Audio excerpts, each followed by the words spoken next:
इस एक ही वीडियो में आपको बताऊंगा कि भगवान शिव बड़े हैं या भगवान राम। भगवान शिव के परम भक्ति कथा सुनाऊंगा जिसे भगवान ने श्राप दिया और वो बन गए भगवान राम के परम भक्त। कथा सुनते सुनते साथ में दर्शन करेंगे राम मंदिर जो है सग्रामपुरा विस्तार में सूरत शहर गुजरात में। मंदिर में 2 शिवलिंग हैं, एक स्वयंभू है नीचे और एक स्फटिक का शिवलिंग है। मंदिर तो 300 साल पुराना है लेकिन 20 साल पहले ऐसा रिनोवेट किया गया कि देख के मन प्रसन्न हो जाए। और 20 साल पूरा होने पर यहाँ पे रखा गया था चंडी हवन और साथ में रखा गया था भंडारा 5000 लोगों का। तो इस वजह से ही आप समझ गए होंगे कि भंडारे में तो 5000 लोग आए लेकिन हवन करने के लिए सिर्फ 25-30 लोग ही थे। इस मंदिर की नहीं एक कॉमन बात बता रहा हूँ कि दूसरे धर्म वाले तो दुकान बंद करके 4 बार नमाज पढ़ने के लिए जाते हैं, पर कई मंदिरों की ऐसी हालत है कि आरती के समय पर कोई हाजिर नहीं होता तो मंदिर में आरती के समय घंट बजाने के लिए मशीनें लगानी पड़ती हैं। लोग महाकाल, सोमनाथ, केदारनाथ, रामेश्वरम, काशी, जगन्नाथ, द्वारका, बद्रीनाथ जाते हैं। आप भी गए होंगे, लेकिन अपार्टमेंट और गली के नुक्कड़ पे भगवान के मंदिर पे दर्शन करने के लिए नहीं जाते और ना ही हमारे घरों में भगवान की मूर्ति स्थापित करते हैं। क्यों? क्योंकि नॉनवेज और दारू हम छोड़ नहीं सकते। तो घर में 2 ही लोग रह सकते हैं, दारू, नॉनवेज या भगवान। तो हमने भगवान को छोड़ दिया। हिंदू धर्म में 33 कोटि देवता हैं लेकिन 5 देवता प्रधान हैं जिसमें विष्णु यानी राम और कृष्ण आ गए, महादेव, दुर्गा माता, गणेश जी और भगवान सूर्य। लेकिन देखने वाली बात है कि लोगों के घरों में तो भगवान नहीं लेकिन मंदिरों के अंदर भी ये पंचायत नहीं मिलती। ये 5 देवता बहुत ही कम मंदिरों में देखने को मिलते हैं जो यहाँ पर साक्षात विराजमान हैं। तो अभी दर्शन करते हैं भगवान राम के।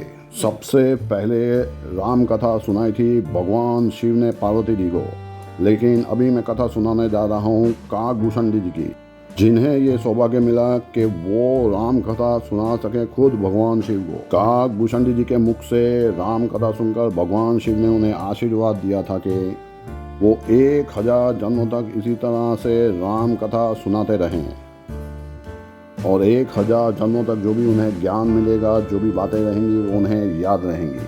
और इसीलिए उन्होंने रामायण को 11 बार देखा है और महाभारत को 16 बार देखा है। और हर रामायण में उन्हें कुछ ना कुछ नया देखने को मिला, क्योंकि एक कल्प बनता है 4 युग से, सतयुग, त्रेता युग, द्वापर युग और कलयुग। और ऐसे ही 4 युग खत्म होने पे कल्प खत्म होता है और फिर एक नया कल्प शुरू होता है और फिर नई कथाएं शुरू होती हैं। तो चलिए अब फटाफट बढ़ते हैं उस कथा की तरफ जिससे आपको मालूम पड़ेगा कि भगवान राम बड़े हैं या भगवान शिव। तो काकभूषण जी पिछले जन्म में महादेव के परम भक्त थे। भगवान राम के जन्म के भी एक कल्प पहले उनका जन्म राम की नगरी अयोध्या में हुआ था, लेकिन महादेव के परम भक्त थे और उन्हें अपने भक्ति पर अभिमान हो गया और यहीं पे सारा खेल बिगड़ गया। पर उसी भक्ति के अभिमान में वो अन्य देवताओं की निंदा करते थे जैसे हम लोग करते हैं। एक बार काकभूषण जी उज्जैन गए तो अयोध्या राम की नगरी से महादेव की नगरी उज्जैन गए और एक ब्राह्मण की सेवा करने लगे और महादेव की भक्ति करते करते एक दिन महादेव के गुणगान करते करते भगवान विष्णु की उन्होंने निंदा कर दी। विष्णु जी की निंदा सुनकर महादेव इतने क्रोधित हुए अपने परम भक्त पर कि उन्होंने उन्हें श्राप दे दिया कि पापी, खुद को महादेव का भक्त कहता है पर तुझे ये भी पता नहीं कि हरि और हर में कोई भेद नहीं है। भगवान विष्णु के परम भक्त हैं महादेव और महादेव के परम भक्त हैं भगवान विष्णु। विष्णु के हृदय में वास करते हैं महादेव और महादेव के हृदय में वास करते हैं विष्णु। रामेश्वरम में भी जब शिवलिंग की स्थापना की तो राम जी ने कहा जो राम के ईश्वर हैं वो रामेश्वर हैं, और महादेव ने कहा महादेव के जो ईश्वर हैं वो रामेश्वर हैं। लेकिन हम कलयुग के प्राणी खुद को उनसे ज़्यादा समझदार समझते हैं, इसीलिए काकभूषण जी को भी श्राप मिला कि विष्णु निंदा करने के लिए आपको 1000 बुरी योनियों में से भुगतना पड़ेगा। अब काकभूषण जी ने माफ़ी मांगी तो भगवान शिव ने कहा कि आपको 1000 जन्म तो लेने पड़ेंगे लेकिन मृत्यु तुल्य कष्ट नहीं भुगतना पड़ेगा और सभी जन्मों का संचित किया वो पुण्य आपको याद रहेगा। इसीलिए उन्होंने 11 बार रामायण देखी और 16 बार महाभारत। पहले उन्हें सांप की योनि मिली, फिर कई योनियाँ भुगतते भुगतते वो फिर उसके बाद में इंसान की योनि में आए थे। इंसान जो गलतियों का पुतला है, तो इंसान की योनि में आके भी उन्होंने एक गलती कर दी। लोमेश ऋषि के साथ में वो बहस कर रहे थे और बीच बीच में टोकने लगे, जैसे हम लोग किसी की बात सुनने से पहले टोकते हैं। तो लोमेश ऋषि ने भी उन्हें श्राप दिया कि जाओ, आज के बाद तुम कौवे की तरह टॉक टॉक करते हो तो तुम कौवे का जन्म लोगे। और कौवे का जन्म मिलते ही उन्होंने लोमेश ऋषि से भी माफ़ी मांगी कि आपके इस श्राप में भी मेरा कुछ भला ही छुपा होगा। तो लोमेश ऋषि प्रसन्न हुए और उन्हें अमर होने का वरदान दिया और राम कथाएं करते रहने का वरदान दिया। काकभूषणी जी का घमंड दूर किया था महादेव ने और लोमेश ऋषि ने, लेकिन एक बार खुद काकभूषणी जी ने भी भगवान विष्णु के वाहन गरुड़ का भी घमंड दूर किया था। तो अच्छों का घमंड नहीं रहता, ना आपका रहेगा ना मेरा रहेगा। एक बार जब भगवान राम और लक्ष्मण जी को नाग पाश में मेघनाद ने बांध दिया था, अपने रामायण में देखा था, तो विष्णु जी को वहां आकर गरुड़ ने छुड़ाया था, उनके नागों को काटकर नागपाश से मुक्त करवाया था। तब गरुड़ जी को भी अहंकार हो गया कि ये कैसे भगवान है जिनका नागपाश तो मैंने दूर किया है। लेकिन वो वहाँ से भगवान राम को हाथ जोड़ के चले गए, लेकिन बाद में नारद जी के पास पहुँचे और अपने मन की शंका बताई। तो नारद जी ने कहा कि मैं नहीं बता पाऊँगा, ब्रह्मा जी के पास है ये।